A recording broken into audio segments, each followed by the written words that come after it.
నేనేమంటున్నాంటే కేసీఆర్ గారు, నేను కాంగ్రెస్ పార్టీ పక్షాన గాంధీ భవన్ ద్వారా మీకు ప్రతిపక్ష నాయకుడు కేసీఆర్ గారితో పాటు ఆ పార్టీ నాయకులకు నేను అనేది ఏంటంటే, తెలంగాణ ఉద్యమం నడిచే సమయంలో రాష్ట్ర విభజన కావాలి అనే ఒక కాంక్షలో ఆ రోజు ప్రధానంగా బీఆర్ఎస్ పాత్ర పోషించింది. బ్యాక్గ్రౌండ్లో ఫ్రంట్ రౌండ్లో టీఆర్ఎస్ కాంగ్రెస్ పార్టీకి సంబంధించిన నాయకులందరూ కూడా కాంగ్రెస్ వాళ్ళు సహకరించారు. అసలు ఒక దశలో కేసీఆర్ గారు వెనుక తప్పుకుందామనే టైంలో కూడా కాంగ్రెస్ వాళ్ళు లేపారు మళ్ళీ ఆయనని. ఆ రోజు లేపిన దాంట్లో పెద్దలు జానారెడ్డి గారు ఉన్నారు, జయపాల్ రెడ్డి గారు ఉన్నారు, కేశవరావు గారు ఉన్నారు, డి శ్రీనివాసరావు గారు ఉన్నారు. ఎంటైర్ కాంగ్రెస్ పార్టీకి సంబంధించిన అనేక మంది, అప్పుడు ఉత్తమ్ కుమార్ రెడ్డి కూడా ఉన్నాడు. చాలామంది మన నాయకులందరూ, కోమటిరెడ్డి వెంకటరెడ్డి కానివ్వండి, మా ఎంపీలు ఆ రోజు నా పొన్నం ప్రభాకరు, రాజగోపాల్ రెడ్డి, మధుయాష్కి గౌడు, రాజయ్య, వీళ్ళంతా ఉన్నారు కదా. ఒక సందర్భంలో కేసీఆర్ గారు కూడా ఉద్యమము ఇక తప్పుకుందాము అనే ఒక దశలో కూడా కేసీఆర్ గారు వచ్చేసిండు ఒక స్టేజ్లో. వచ్చిన క్రమంలో కూడా రాష్ట్ర విభజన జరగాలి, స్వయం పరిపాలన జరగాలి అని ఆ రోజు కాంగ్రెస్ పార్టీకి సంబంధించిన పెద్దలే కేసీఆర్ని మళ్ళీ నువ్వు నిలబడినైనా మేము వెనుక ఉంటాము, నీకు ఏం కానీయమని భరోసా ఇచ్చి మళ్ళీ నిలబెట్టారు ఆయనని. రోషయ్య గారు ముఖ్యమంత్రిగా ఉన్నప్పుడు కూడా అంత ఆ యొక్క ఏది రాష్ట్ర విభజనలో ఆ దీక్ష ఏదైతే జరిగిందో కేసీఆర్ది, అది కూడా కాంగ్రెస్ వాళ్ళే నిలబెట్టారు మళ్ళీ. అది అంటే నేను ఈ మాట ఎందుకు చెప్తున్నా అంటే, నిన్న ఒక మాట కేసీఆర్ రాహుల్ గాంధీ గారితో పాటు మా నాయకుడు రాహుల్ గాంధీ గురించి మళ్ళీ మీకు చెప్తా, కాంగ్రెస్ వాళ్ళకి అసలు ఇష్టమే లేదు తెలంగాణ అన్న దానికి నేను చెప్తున్నా ఇదంతా. అసలు కేసీఆర్ గారు ఉద్యమం నో డౌట్ ఉద్యమాన్ని స్టార్ట్ చేసిండు, ఉద్యమంలో నిలబడ్డాడు, తట్టుకున్నాడు, కష్టాలు పడ్డాడు, అన్నీ చేసిండు, దాంట్లో నో డౌట్. కానీ ఒక స్టేజ్లో ఓపిక నశించింది కేసీఆర్కి. నశించి ఆయన డ్రాప్ అయిపోతున్నాడు. ఇక రోషయ్య గారు ముఖ్యమంత్రి ఉన్నప్పుడు డ్రాప్ అయిపోతున్న టైంలో ఇట్లా కాదు అని చెప్పి మళ్ళీ మా కాంగ్రెస్ వాళ్ళే పోయి కూర్చొని అతను కూర్చుని సీక్రెట్ కోదండరామ్ రెడ్డి అడ్డం పెట్టి ఇట్లా కొంత కోదండరామ్ని కానీ లేకపోతే కొంత కృష్ణమాదిగ కానీ వీళ్ళని దించి ఆ దీక్ష, ఇదంతా ఒక ఎపిసోడ్ నడిచింది కదా. ఇదంతా బ్యాక్గ్రౌండ్ అంతా కథ కార్ఖానా అంతా కూడా ఎవరు కాంగ్రెస్ వాళ్ళే. అసలు కాంగ్రెస్ నాయకత్వం అంటూ లేకపోతే రోషయ్య గారు ముఖ్యమంత్రిగా టైంలో దీక్ష కేసీఆర్ గారు కూర్చునే వాళ్ళు కాదు. ఇది నిజం, ఇది రాజకీయ విమర్శ కాదు, కొంత వాస్తవాలు చెప్పాలి కాబట్టి చెప్తున్నాను నేను. ఆ రోజు దాని బ్యాక్గ్రౌండ్ అంతా మా కాంగ్రెస్ పెద్దలే మొత్తం. మళ్ళీ ఆయన నిలబడ్డాడు, ఆ దీక్ష విరమన్నప్పుడు కూడా చిదంబరం స్టేట్మెంట్లు, ఇదంతా బ్యాక్గ్రౌండ్ ఎట్లా నడిచింది అదే కదా. సరే, అదొకటి. నేను ఇంకో మాట చెప్తున్నా, కేసీఆర్ గారు మీరు రాహుల్ గాంధీ గారి గురించి మీరు తొందరపడి మాట జారీరు. మాట పోతే మాట రాదు కదా. మీ మాటకు మీకే విలువ లేదా? మీరేమన్నారు, అసెంబ్లీ అంటే రాష్ట్ర విభజన తర్వాత మొదటిసారి మీరు ముఖ్యమంత్రి అయిన తర్వాత సోనియా గాంధీ పుణ్యమానే రాష్ట్ర విభజన జరిగిందని మీరే చెప్పారు కదా. అంటే మీ మాటకు మీకే విలువ లేదా? అచ్చా, ఓకే. ఇప్పుడు నువ్వు రాహుల్ గాంధీ గారి గురించి ఒక మాట మాట్లాడినావు. నేను అడుగుతున్నా, రాహుల్ గాంధీ గారు ఆ రోజు ఇప్పుడు ఇదే కేసీఆర్ ఆ రోజులలో నరేంద్ర గారిని పట్టుకొని, అప్పుడు ఎంపీ టైగర్ నరేంద్ర, ఆయన ద్వారా ఢిల్లీలో పాశ్వాన్ లాంటి వాళ్ళం కానీ శరద్ పవార్ లాంటి వాళ్ళం కానీ ఈ కోఆర్డినేషన్ అంతా చేసుకుంటూ ఆ రోజులలో ఎట్లయితే ఏముంది, సోనియా గాంధీ గారిని ఎట్లయినా ఒప్పియాలని ఆమె చుట్టూ ఆమె అపార్ట్మెంట్ల కోసం గంటలు నెలలు రోజులు వెయిటింగ్లో లేవా? అట్లంటే ఆ రోజు సోనియా గాంధీ గారు అపార్ట్మెంట్ దొరికితే చాలు ఆమె అపార్ట్మెంట్ దొరికితే చాలు అన్న కేసీఆర్ ఈరోజు రాహుల్ గాంధీ కుటుంబం అని మాట్లాడుతున్నాడు. ఆ రోజు నేను మళ్ళీ చెప్తున్నాను రాష్ట్ర ప్రజలకు, కేసీఆర్ గారు రిమైండ్ చేస్తున్న మీకు, సోనియా గాంధీ గారు రాష్ట్ర విభజన ఇయ్యాలని ఒక ప్రక్రియలో వచ్చిన సమయంలో రాహుల్ గాంధీ గారు, ఎందుకంటే సోనియా గాంధీ గారి వాళ్ళ తల్లి రాహుల్ గాంధీ గారికి ఏదైనా రాహుల్ గాంధీ గారు చెప్పి ఆమె నిర్ణయం చేస్తారు.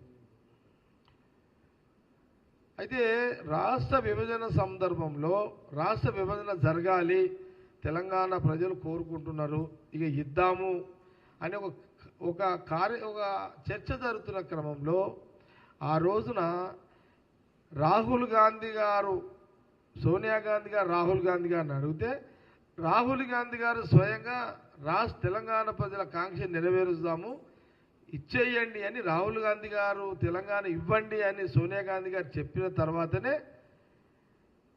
విభజన ప్రక్రియ మొదలైంది. ఇది నిజం. ఇది ఆ రోజు రాహుల్ గాంధీ గారు తెలంగాణ ఇవ్వండి అని వాళ్ళ అమ్మకు సోనియా గాంధీ గారు చెప్పినాక ఆ రాష్ట్రం ఇచ్చిన సోనియా గాంధీ, రాహుల్ గాంధీ గారు ఇచ్చిన తెలంగాణ రాష్ట్రంలో మొదటి ముఖ్యమంత్రిగా కేసీఆర్ అయ్యిండు. ఇది నిజమే కదా, ఇది చరిత్రనే కదా. అంటే ఆ రోజు రాహుల్ గాంధీ మరి నీకు ఎట్లా అనిపించిండు? దేవుడు అని. ఆ రోజేమో దేవుడు, సోనియా గాంధీ దేవత అంటివి, రాహుల్ గాంధీ దేవుడు, వాళ్ళ కుటుంబము దేవుళ్ళు దేవతలు అన్నావు. ఇప్పుడు కడుపు నిండింది కదా అని ఇప్పుడు దయ్యం అంటున్నావు అందరినీ. అంటే మనము విలువలతో నేనేమంటున్నానంటే కేసీఆర్ గారు వయసు రీత్యా చాలా పెద్దోళ్ళు, మీరు ఒక ఉద్యమాన్ని నడిపిర్రు, మంచి వాక్చాతుర్యం ఉన్నోళ్ళు, మంచి తెలివిపరులు మీరు, మీ వాళ్ళు అనేక మంది లీడర్లు అయ్యారు. మీరెందుకు స్లిప్ అవుతున్నారు? మీరెందుకు మాట తూలుతున్నారు? మీ నోరే కదా,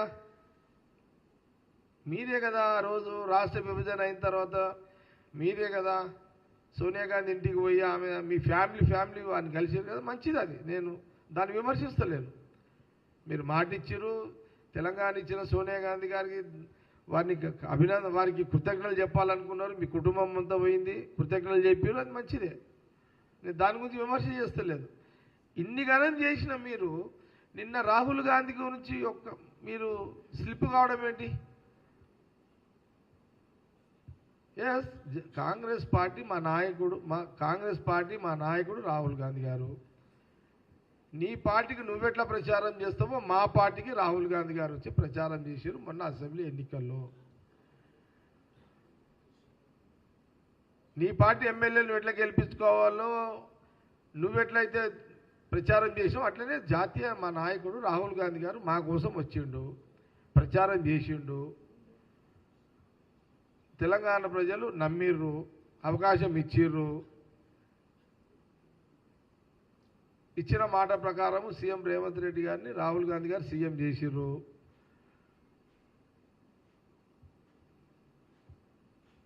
డబ్బులు లేకపోయినా రాష్ట్ర ఖజానా మీరు పుల్లగొట్టినా ఆ ఖజానాన్ని సవరించుకుంటూ పరిపాలన కొనసాగిస్తుండు. దీని మీద మళ్ళీ రేపు మాట్లాడతా.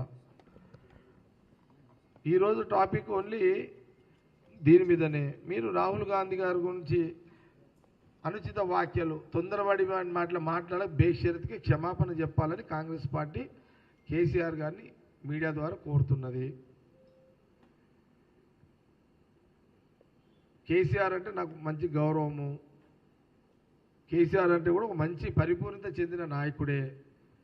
కానీ పరిపూర్ణత చెందిన నాయకుడు రాహుల్ గాంధీ గారి గురించి మాట్లాడడం వల్ల మీరు దిగజారిపోయారు అనేది నా భావన. ఇంత ఈ వయసులో కూడా దిగజారు రాజకీయాలు కేసీఆర్ గారికి అవసరమా?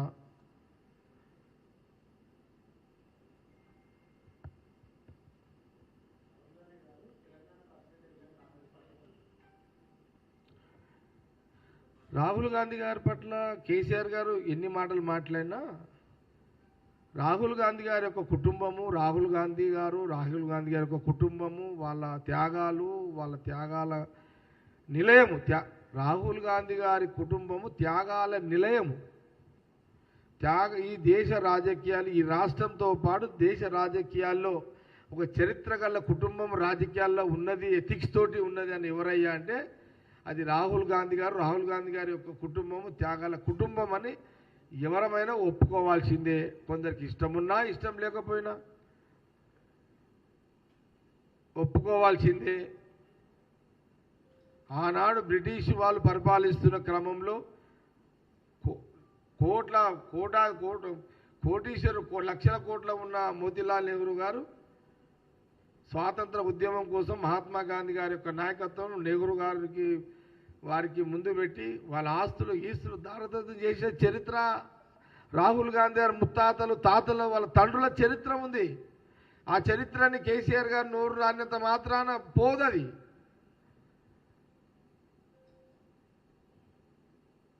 ఎందుకు కేసీఆర్ గారు ఇంత పెద్ద అనుభవజ్ఞుల రాజకీయ నాయకుడిగా మీరు ఎందుకు నోరు జారుతున్నారు, ఎందుకు తొందరపడుతున్నారు, ఎందుకు టెంప్ట్ అవుతున్నారు?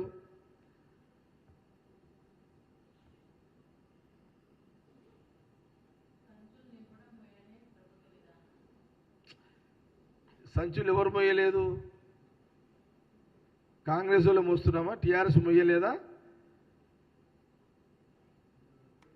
ఎక్కడెక్కడ మోసారు సంచులు? ఎక్కడెక్కడ నన్నడు కేసారు? ఎక్కడెక్కడ మొయ్యలేదు సంచులు? వాళ్ళు ఎక్కడెక్కడ పంపించారు? స్టేట్లు చెప్పారు. మహారాష్ట్ర పంపించారు, తమిళనాడు పంపించారు, పశ్చిమ బెంగాల్ పంపించారు, కర్ణాటక పంపించారు. ఆయన ఎవరు ఇంకొకైనా? ఢిల్లీ కేజ్రీవాల్ పంపించారు, ఒరిస్సాకు పంపించారు, పంజాబ్కు పంపించారు. ఇవనే జాగిరని ఇన్ని సంచులు పంపించారు మీరు. ఎక్కడి ఈ సంచులు ఇవన్నీ? మనము కేసీఆర్ గారు ఒక అనే ముందు ఒక రాయి, ఒక బురదల రాయి, ఒక గుర్తులో రాయి అంటే నీకెన్ని రాళ్ళు పడితే అది చూసుకో.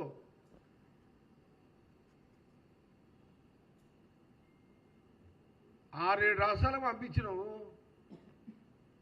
సంచుల మీద సంచులు. అన్న మామేమి ఎప్పుడన్నా అదే నడుస్తుంటాయి ఇవన్నీ.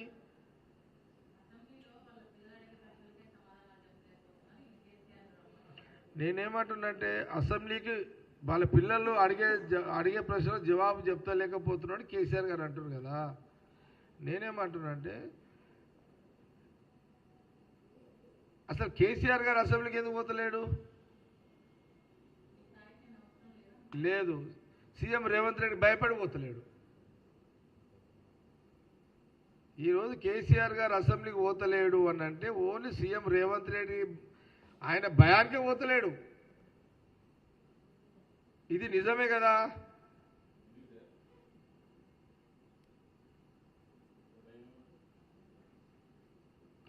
కేసీఆర్ని ఆడగడుగుతాడు అని భయం ఉంటుంది. ఏముంటుంది? కేసీఆర్ గారిని ఏమంటాడు? ఏమైనా కడుగుతాడు కదా, ఈయన కూడా ఊరుకోడు కదా. ఏమైనా ఇప్పుడు సపోజ్ చెప్తాము,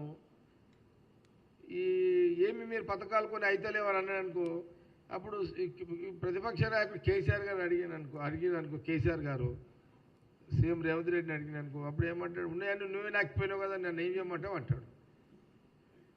ఏం జవాబు చెప్తాడు కేసీఆర్ గారు ప్రతిపక్ష నాయకుడు? ఇవన్నిటినీ తప్పించుకోవడానికి ఆయన కేసీఆర్ గారు అసెంబ్లీకి పోతలేడు. మీ ఇద్దరు ఒక్కసారి ఎదురువాడు ఉండే అసెంబ్లీలో చూద్దాం ఎట్లుంటుందో చూద్దాం. తెలంగాణ ప్రజలు కూడా చూస్తారు.